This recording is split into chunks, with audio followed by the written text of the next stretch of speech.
নমস্কার বন্ধুরা, আজ আমি উচ্ছে ভরে আপনাদের সঙ্গে শেয়ার করব। এতে লাগবে উচ্ছে, আমি সিদ্ধ করে রেখে দিয়েছি, উচ্ছের উপর থেকে পুরো ছাড়িয়ে দিয়েছি, তাহলে তিতো কম লাগবে। পেঁয়াজ লাগবে, আর এই মশলা বেটে নিচ্ছি রসুন, আদা, কাঁচা লঙ্কা, একটু কালো জিরে, ধনের গুঁড়ো। এখন আমি কড়াইতে তেল গরম হয়ে গেছে, কড়াইতে পেঁয়াজগুলো দেবো। পেঁয়াজগুলো খুব ভালো করে ভাজতে হবে।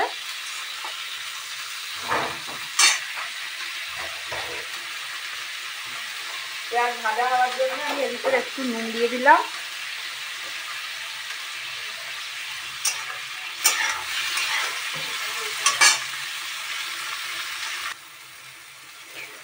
পেঁয়াজটা ভাজা ভাজা হয়েই গেছে, এবার আমি এর ভিতরে মশলাটা দিয়ে দেবো।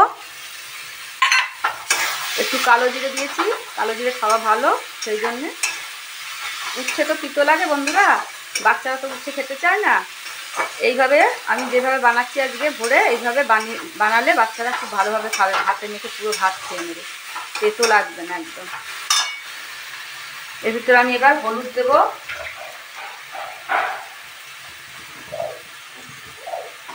শুকনো লঙ্কার গুঁড়ো দেবো, নুন আগেই দিয়ে দিয়েছি, একটু চিনি দেবো নামমাত্র। মশলাটা একটু ভাজা হবে। মশলা ভাজা হয়ে গেছে, এই মশলাগুলোকে আমি এখন উচ্ছের ভিতরে ভরে দেব। উচ্ছের ভিতরে দানাগুলো সব আমি বের করে নিয়েছিলাম, তারপর উচ্ছে সিদ্ধ করে নিয়েছি। এর ভিতরে এই যে মশলা ভাজাটা এরকমভাবে ভরে দেব, ভরে এটাকে সুতো দিয়ে বাঁধবো।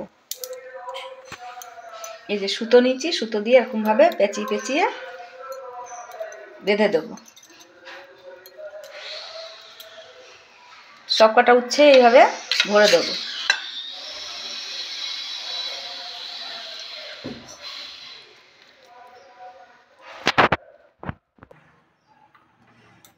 কড়াইতে তেল গরম হয়ে গেছে, আমি এইগুলো সব কড়াইয়ের ভিতরে দিয়ে দেবো।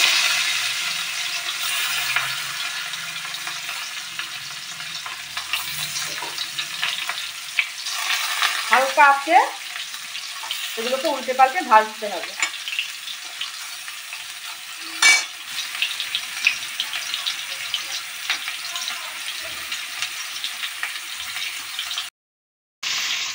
দেখুন বন্ধুরা, এই যে হালকা আগুনে এরকমভাবে চারিপাশ উল্টে পাল্টে ভেজে নিতে হবে।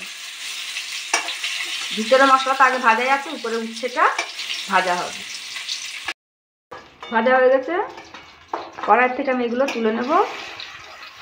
এটা খাওয়ার সময় সুতোগুলোকে ছাড়িয়ে নিতে হবে, আর যে তেলটা আছে না, এই তেলটাও ভাতে নিতে খাওয়া যাবে। দাঁড়া সাজিয়ে